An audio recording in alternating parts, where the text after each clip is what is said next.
नास्तिक को भी सुख देते हैं, आपको क्यों नहीं देंगे? कदाच आपको सुख न मिले तो ऐसा समझो कि मैं लायक नहीं, बहुत सुख मिलेगा मैं पाप करूंगा, बहुत सुख मिलेगा मेरा मन बिगड़ जाएगा, इसीलिए भगवान ने ज्यादा सुख नहीं दिया। भगवान की भक्ति भगवान के लिए करो। निष्काम भक्ति में जो आनंद आता है ऐसा आनंद कहीं भी नहीं। प्रभु प्रेम में जिसका हृदय पिघला हुआ रहता है, श्री कृष्ण सेवा स्मरण में जो अपने देह को भूल गया है, उसके पीछे पीछे मुक्ति चलती है। मुक्ति भक्ति की दासी है। मुक्ति द्वारि चतुर्विधापि किमियम दास्याय लोलायते। भगवान के भक्त भगवान के पास मुक्ति भी नहीं मांगते। मुक्ति कहाँ जाएगी? पुत्र लायक होए तो पिता अपना सर्वस्व पुत्र को देता है। पुत्र लायक न होए तो पिता 1 रुपया देने में भी थोड़ा विचार करता है, उसको भी अक्कल नहीं है कैसा उपयोग। भगवान को सुदामदेव ने सर्वस्व अर्पण किया, सुदामा को भगवान ने अपना सर्वस्व दे दिया। इतना दिया अपना भगवान कुछ बोले नहीं, सुदामदेव के चरण में मस्तक रखा। मित्र मैं तेरे को वंदन करता हूं, मैं तेरे को कुछ भी नहीं देता, तेरे आशीर्वाद से सब कुछ मेरे को मिला। इतना दिया, भगवान बोले नहीं। जो ईश्वर के साथ अतिशय प्रेम करता है उसको परमात्मा परमात्मा बना देते हैं। पूर्णस्य पूर्णमादाय पूर्णमेवावशिष्यते। अल्प शक्ति अल्प बुद्धि जीव अपूर्ण है, परमात्मा परिपूर्ण है। जो परमात्मा के साथ अतिशय प्रेम करता है उसको भगवान परिपूर्ण बना देते हैं। सुदामदेव को द्वारका नाथ बना दिया है। भक्ति का अधिकार सभी को दिया है, ज्ञान का अधिकार सभी को नहीं दिया है। वेदांत के ग्रंथों में साधन चतुष्टय संपन्न जो है उसी को ब्रह्म विद्या का अधिकारी माना है। ब्रह्म ज्ञान के अधिकारी सभी जीव नहीं है। ब्रह्म ज्ञान पचाना बड़ा कठिन है। बंगला में रहता है जिसका जीवन बहुत विलासी है उसको उपनिषद पढ़ने का अधिकार नहीं है। विरक्त ही ज्ञान को पचा सकता है। वेद के 3 भाग है, संहिता, ब्राह्मण और आरण्यक। संहिता में मंत्र होते हैं और मंत्रों का यज्ञ में उपयोग कैसा करना चाहिए वो ब्राह्मण ग्रंथ में बताया है। वेदों की समाप्ति आरण्यक में होती है। आरण्यक में ही उपनिषद है। वेदों की समाप्ति ही वेदांत है, वेदांत ही उपनिषद है। जो अरण्य में रहते हैं, कंदमूल फल सेवन करते हैं, जिनका जीवन सत्व प्रधान है, ऐसे महापुरुष ज्ञान को पचा सकते हैं। वैराग्य पात्र में ही ज्ञान टिकता है। कितने लोग बड़ी बड़ी ब्रह्म ज्ञान की बातें करते हैं। सवेरे 6 बजे 7 बजे चाय पीने की आदत हो और 10-11 बजे तक उनको चाय न मिले तो उनका ब्रह्म ज्ञान कहाँ चला जाता है, बिल्कुल खबर ही नहीं पड़ती। चाय नहीं है, बातें करते हैं जगन मिथ्या है और ब्रह्म सत्य है, आत्मा ब्रह्म रूप है। सब आनंद चाय में आकर के रहता है। वैराग्य के बिना ज्ञान टिकता नहीं है। ब्रह्म ज्ञान का अधिकार सभी को नहीं दिया है। भक्ति करने का अधिकार सभी को दिया है। सभी जीव भगवान की भक्ति कर सकते हैं। भगवान की भक्ति भगवान के लिए करो। कथा सुनने से पाप का नाश होता है। कथा का एक एक सिद्धांत याद करो। जो जानते हो वो जीवन में उतारो। बहुत ज्ञान को बढ़ाने की जरूरत नहीं है। बहुत ज्ञान बढ़ता है तब अभिमान भी बढ़ने लगता है। आप जो जानते हो उतना जीवन में उतारो, बहुत है। ज्ञान जब क्रियात्मक होता है तभी अभिमान मरता है। ज्ञान के अनुसार क्रिया करो। मानव मूर्ख नहीं है, मानव ज्ञानी है, उसका ज्ञान शब्दात्मक है। जो ज्ञान के अनुसार क्रिया नहीं करता उसकी क्रिया के अनुसार ज्ञान हो जाता है। सब लोग जानते हैं सत्य बोलना चाहिए, सभी लोग सत्य नहीं बोलते हैं। थोड़ा लाभ होता हो तो मानो झूठ बोलता है और मन को समझाता है व्यवहार में तो थोड़ा झूठ बोलना ही पड़ेगा, झूठ बोले बिना व्यवहार नहीं होता। थोड़ा पाप लगेगा, मंदिर में जाकर के 11 रुपया भगवान को अर्पण कर दूंगा और भगवान को कहूंगा मेरे सब पाप को जला देना। भगवान कहते ऊपर आना, फिर तेरे को मैं बताता हूं, 11 रुपया भेज देने से तेरे पाप को मैं जला दूंगा। मानो ज्ञानी है, मूर्ख नहीं है, उसका ज्ञान शब्दात्मक है। शुश्रूषु भी कृति भी, ज्ञान की शोभा क्रिया से है। ज्ञान के अनुसार क्रिया करो, जो जानते हो वो जीवन में उतारो। वेद रूपी कल्प वृक्ष का यह रसात्मक दिव्य फल है। निगम कल्पतरो गलितम फलम सुख मुखादमृत द्रव संयुतम पिबत भागवतम रसम आलयम। भक्ति रस में अपने मन को सर्वकाल तरबोल रखो। भक्ति की समाप्ति न करो। कथा सुनते हो, आपसे हो सके तो आज से भोग की समाप्ति कर डालो। बहुत सुख भोगा, सुख भोगने से क्या मिला? अति सुख भोगने से मन बिगड़ गया, तन बिगड़ गया। सुख भोगने से शांति मिली नहीं है। अब कोई सुख भोगना नहीं है। कथा सुनने के बाद भोग की समाप्ति करो, भक्ति की समाप्ति करना नहीं। जिस दिन इस शरीर की समाप्ति, उस दिन भले भक्ति की समाप्ति हो। एक भाई ने पूछा था, महाराज मैंने 3 करोड़ जप किया है, अब मेरे को पूर्णाहुति करना है, समाप्ति करना है, समाप्ति में क्या करना पड़ता है? कोई ऐसा पूछने के लिए नहीं आता, बहुत दिन से मैं दाल भात खाता हूं, अब दाल भात की समाप्ति कर देना है। अरे भोजन की समाप्ति नहीं होती, भजन की समाप्ति कैसी हो? जीवन के अंतिम दिवस में भी पेट की पूजा करनी पड़ती है, कुछ खाना पड़ता है। मानव भोजन की समाप्ति नहीं करता, भजन की समाप्ति क्यों करता है? जिस दिन इस शरीर की समाप्ति, उस दिन भले भक्ति की समाप्ति होवे। भक्ति रस में अपने मन को तरबोल रखना है। भगवान का ध्यान करो, प्रेम से पूजा करो, भगवान के नाम का जप करो, मन से भगवान का सतत स्मरण करो। रसम आलयम लय पर्यंतम इति आलयम। पिबत भागवतम रसमालयम। मुहुरहो रसिका भुवि भावुका। जीव और ईश्वर का मिलन, इसी को संस्कृत भाषा में लय कहते हैं। जीव जब तक भगवान के साथ एक न होवे तब तक भगवान की भक्ति छोड़ना नहीं। भक्ति सर्वकाल करो। भक्ति करने का अधिकार सभी जीवों को दिया है। कैसा भी जीव होवे वो भक्ति कर सकता है। मंगलाचरण और प्रस्तावना के श्लोक का थोड़ा भावार्थ वर्णन किया।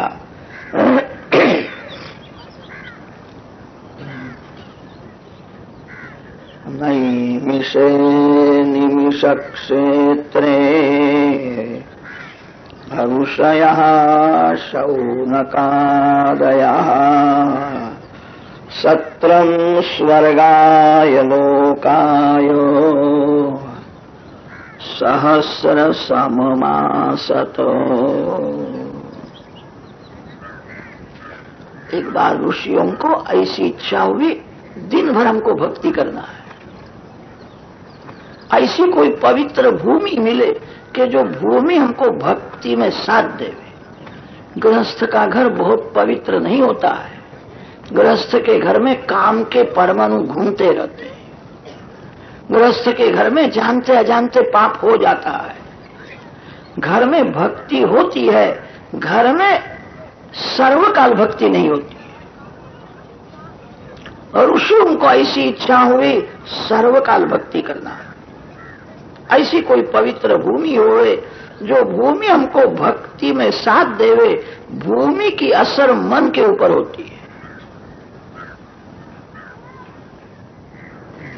गृहस्थ का घर भोग भूमि है। भोग भूमि में सर्वकाल भक्ति नहीं हो सकती है। ऋषियों ने ब्रह्मा जी की प्रार्थना की, ऐसी कोई पवित्र भूमि बताओ। ब्रह्मा जी ने ऋषियों को एक चक्र दिया है और कहा है इस चक्र के पीछे पीछे चलो, ये चक्र जहां स्थिर हो जावे वहां बैठ जाओ। ऋषि चक्र के पीछे पीछे चलते हैं, इसी पवित्र भूमि में यह चक्र शांत हो गया। नेमया यत्र शीर्यन्ते, थोड़ा विचार करो तो ध्यान में आएगा। मानव का मन चक्र के जैसा घूमता ही रहता है। मन को एक ठिकाने स्थिर रहना अच्छा नहीं लगता है। मन चक्र के जैसा चंचल है। यह मनोमय चक्र इस भूमि में शांत हो गया। यह भूमि ऐसी दिव्य है, इस भूमि के परमाणु में ऐसी दिव्य शक्ति है, बिगड़े हुए मन को शुद्ध कर देती। ऋषियों को ऐसा अनुभव हुआ है, इसीलिए ऋषि यहां बैठे हैं। इसका नाम नैमिषारण्य। शास्त्रों में 7 पुरियों का वर्णन आता है और 7 अरण्यों का वर्णन आता है। धर्मारण्य, चंपारण्य, काम्यकारण्य, बद्रिकारण्य, दंडकारण्य, नैमिषारण्य, 7 अरण्यों का वर्णन आता है। नैमिषारण्य अतिशय श्रेष्ठ है। सभी ऋषि महात्मा इस पवित्र भूमि में विराजमान होकर के ध्यान धारणा करते हैं, इसलिए भूमि अति पवित्र है। ऋषि यहां आए हैं, ब्रह्म सत्र किया है। यज्ञ और सत्र में अंतर होता है। जहां एक ही यजमान है उसको यज्ञ कहते हैं, जहां सभी यजमान हैं उसको सत्र कहते हैं। सत्रम स्वर्गाय लोकाय सहस्र सममासत। यज्ञ उसको कहते हैं जिसकी फल में विषमता है। सत्र उसको कहते हैं जिसका फल समान भाव से सभी को मिलता है। जहां फल में समता है उसको सत्र कहते हैं।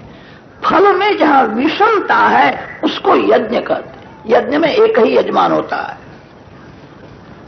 एक ही यजमान को यज्ञ का 16 हानि फल मिलता है। यज्ञ में कोई सेवा करता हो उसको 16 हानि फल नहीं मिलेगा।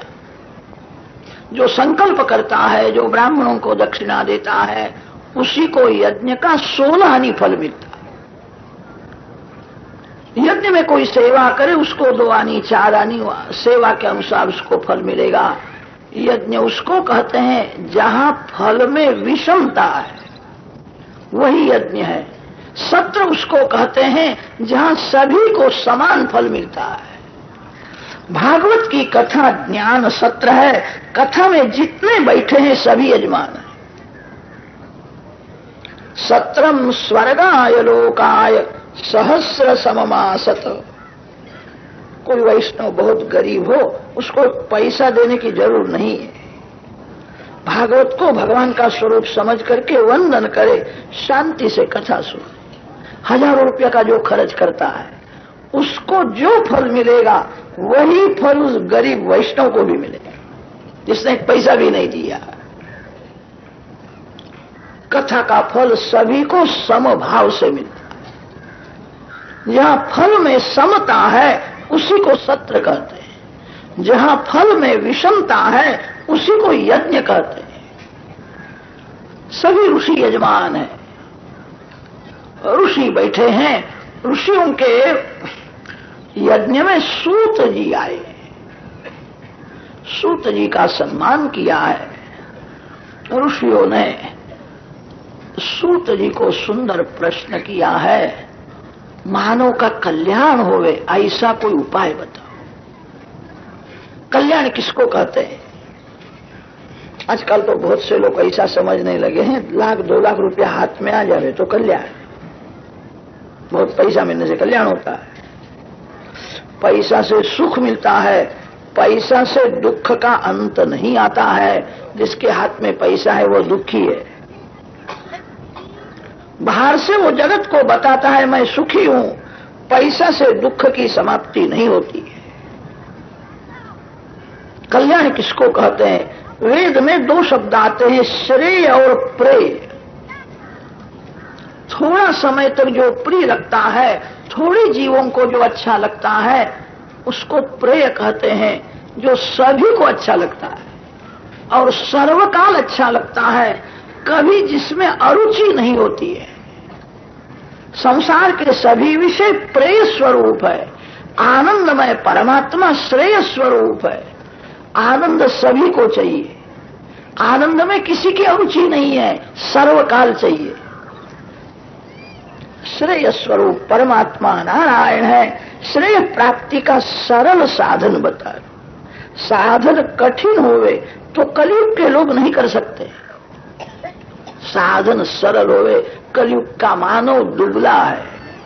मानव में शक्ति तो कम है। शक्ति कम होने पर भी शक्ति का विनाश बहुत करता है। कलयुग के मानव की बुद्धि मंद है।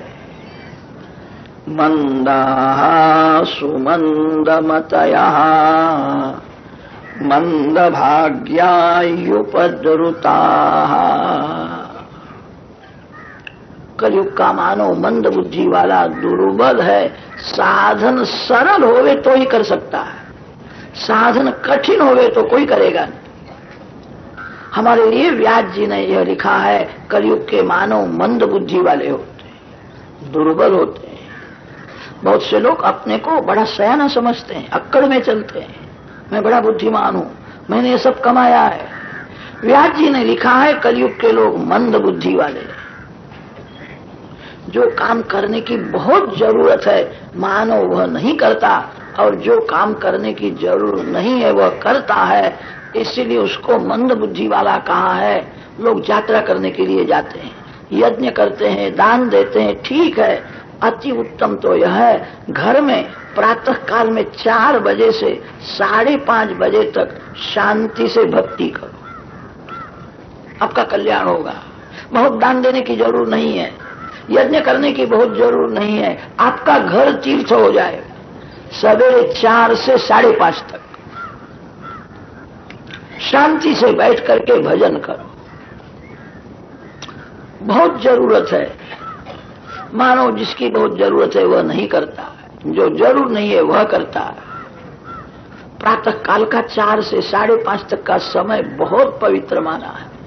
24 घंटे में अतिशय कोई पवित्र समय हो तो 4 से 5:30 तक। 4 से 5:30 में दोपहर के नहीं हो, सवेरे के 4 से 5:30। प्रातः काल में 4 बजे आसन में बैठ जाओ, 5:30 तक किसी को देखना नहीं, किसी के साथ बोलना नहीं, किसी का मुख देखना नहीं है, किसी की बातें सुननी नहीं है। शांति से बैठ करके आप ध्यान करो, पूजा करो, जप करो। ये करने की बहुत जरूरत है, आपका कल्याण हो जाए। मानो ये नहीं करता है, यात्रा करने के लिए जाता है, दान देता है, ठीक है। कलयुग का मानव मंद बुद्धि वाला। व्यवहार के काम में मानव सावधान है, भक्ति में सावधान नहीं है, इसलिए उसको मंद बुद्धि वाला कहा है। लोग रुपया गिनने के लिए बैठते हैं तब एकाग्र चित्त से रुपया गिनते हैं, आंख से बराबर दर्शन करते हैं कि रुपया खोटा है, वो फेंक दो इसको। आंख से रुपया का दर्शन करता है, मन से चिंतन करता है। रुपया गिनता है तब एकाग्रता हो जाती है। रुपया गिनता था, कोई बोले वो सुनता नहीं। वो कहता मैं रुपया गिनता था, आपने कुछ कहा होगा मैंने सुना। रुपया गिनता है, कोई बोले तो सुनता नहीं है।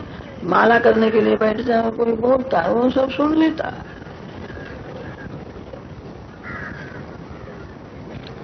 व्यवहार के काम में मानव सावधान है, भक्ति में मानव गाफिल है। इसलिए मानव को मंद बुद्धि वाला कहा। मंदाः सुमन्दमतयः मंदभाग्यायुपद्रुताः। भगवान श्री कृष्ण जगत में क्यों आते हैं, अवतार का कारण समझाओ।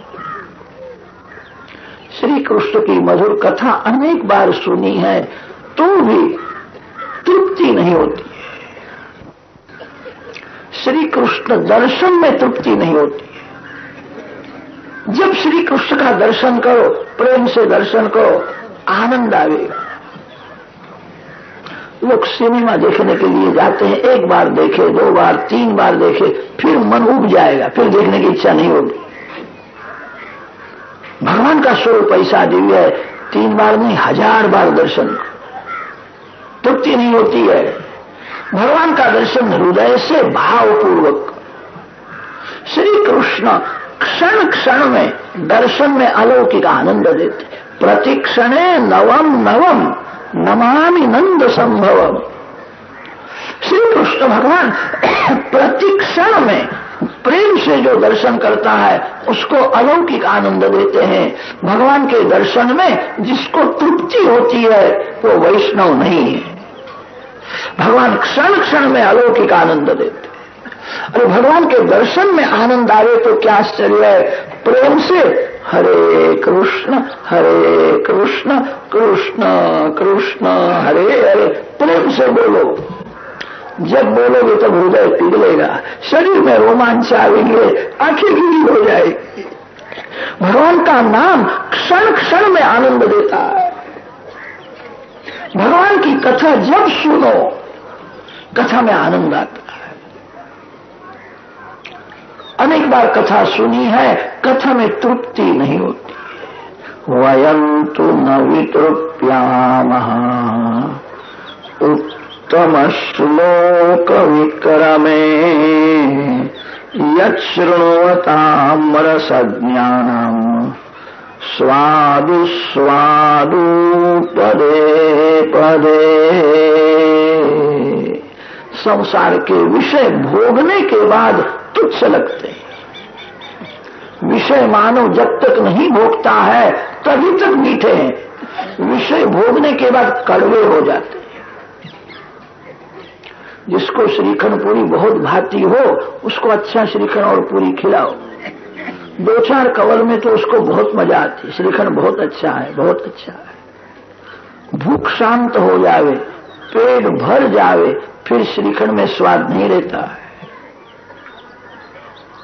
पेट भर गया है, तृप्ति हुई है, कोई श्रीखंड परोसने के लिए आवे, वह कहता है आप ले जाओ यहां से, देखने की भी इच्छा नहीं।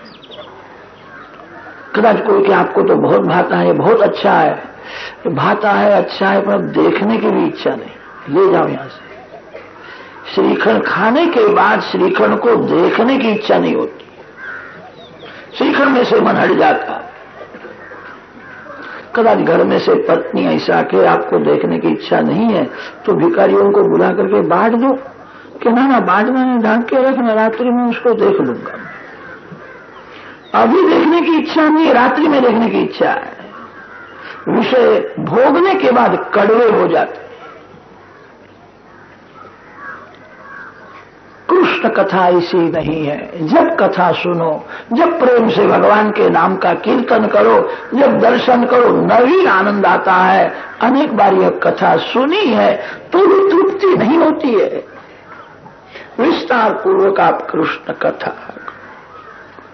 शौनक मुनि ने प्रश्न किया है, सूत जी कथा के आरंभ में नर नारायण भगवान को वंदन करते। इस भूमि के मालिक देव नर नारायण भगवान है।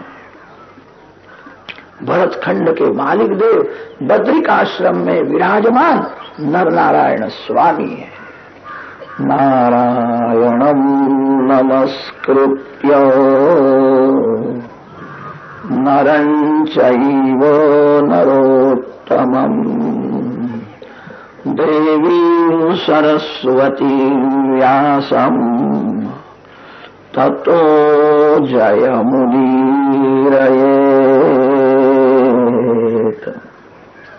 नर नारायण भगवान आज भी विराजमान। आप कभी अयोध्या जी में गए होंगे। अयोध्या जी में सरयू जी के अनेक घाट है। एक घाट का नाम है गुप्तार घाट। वहां के संत लोग ऐसा वर्णन करते हैं, श्री सीताराम जी का अंतिम दर्शन यहां हुआ, फिर सीताराम जी अदृश्य हो गए, भगवान गुप्त हो गए, इसलिए घाट को गुप्तार घाट कहते हैं। श्री कृष्ण भगवान गोलोक धाम में गए, सभी अवतारों की समाप्ति होती है, ऐसा व्यास महर्षि ने भागवत में वर्णन किया है।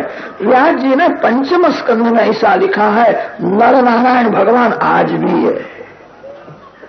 नर नारायण अवतार की कभी समाप्ति नहीं होती है, आज भी प्रत्यक्ष विराजमान है। नर नारायण भगवान तपश्चर्या करते। दूसरे सभी अवतार जो थे थोड़ी लीला करके स्वयं में गए, रावण को मार डाला, राम राज्य में प्रजा अति सुखी हुई, सभी का कल्याण किया। श्री सीताराम जी स्वधाम में गए। नर नारायण भगवान आज भी तपश्चर्या का आदर्श बताते हैं। मानव को तप करने की बहुत जरूरत है। नर नारायण परमात्मा है तो भी तपश्चर्या करते हैं, आज भी तप करते हैं। बद्री नारायण भगवान की सेवा सब तपस्वी की सेवा है। राजाधिराज बद्री नारायण में लोग तो गर्म कुंड में स्नान करते हैं, भगवान के लिए गंगा जी का ठंडा जल आता है।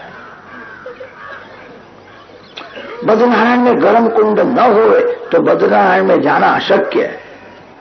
सभी लोग गर्म कुंड में स्नान करते हैं, भगवान के लिए गंगा जी का ठंडा जल आता है। प्रातः काल में 4 बजे के बाद नारायण को गंगा जल से अभिषेक होता है। तपश्चर्या करते। तपश्चर्या की बहुत जरूरत है, सभी को जरूरत है। भगवान जगत को समझाते हैं मैं ईश्वर हूं तो भी मैं तप करता हूं, आप भी तप करो। जो तप नहीं करता उसका पतन हो जाता है। तप शब्द को उल्टा दो तो पत हो जाएगा। तपश्चर्या की बहुत जरूरत है।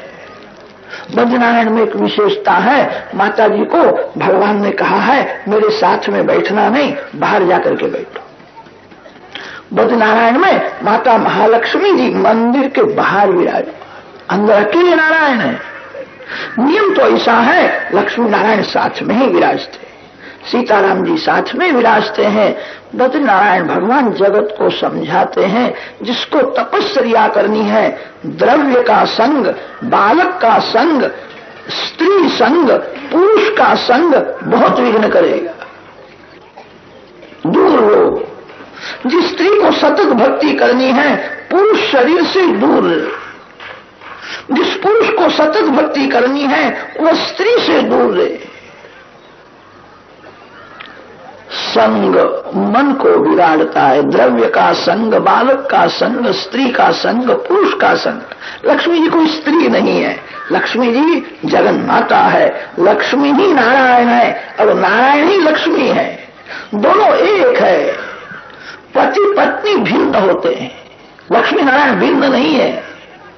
माता जी का स्वरूप स्त्री शरीर के जैसा दिखता है, लक्ष्मी जी स्त्री नहीं है। नारायण कोई पुरुष नहीं, नारायण तो परमात्मा है। स्त्री पुरुष के जैसा स्वरूप धारण किया है जीव को सेवा का आनंद देने के लिए। भगवान पुरुष के जैसा स्वरूप धारण करते हैं, माता जी स्त्री के जैसा स्वरूप धारण करती है, लक्ष्मी जी स्त्री नहीं है। लक्ष्मी नारायण में अलौकिक भाव रखो। भगवान को लौकिक भाव से, स्त्री पुरुष के भाव से जो देखता है उसके भक्ति में बहुत विघ्न आता है। भगवान को जो लौकिक भाव से देखता है उसका ज्ञान बढ़ जाता है। भगवान का सभी दिव्य है, जन्म कर्म च में दिव्यम। आचार्यों ने वहां दिव्यम का अर्थ किया है अप्राकृतम, प्राकृत धर्मानाश्रयम। भगवान में अलौकिक भाव रखो। सीताराम जी को, राधा कृष्ण को, शंकर पार्वती को जो स्त्री पुरुष के भाव से, पति पत्नी के भाव से जो देखता है उसके भक्ति में विघ्न आता है।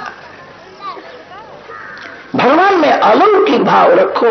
भगवान लीला लौकिक के जैसी करते हैं। महान आदर्श बताते हैं, नर नारायण भगवान की। इस भूमि के मालिक देव नर नारायण स्वामी है। नर नारायण भगवान को वंदन किया है, सरस्वती माता को वंदन किया है।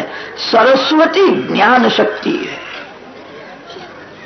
ज्ञान शक्ति सरस्वती माता को इसलिए वंदन किया, कथा में जो कुछ मैं सुनूं मेरे को याद रहे, मैं भूलूं नहीं। ज्ञान को प्राप्त करना कठिन नहीं है, सर्व काल ज्ञान में स्थिर रहना बड़ा कठिन है।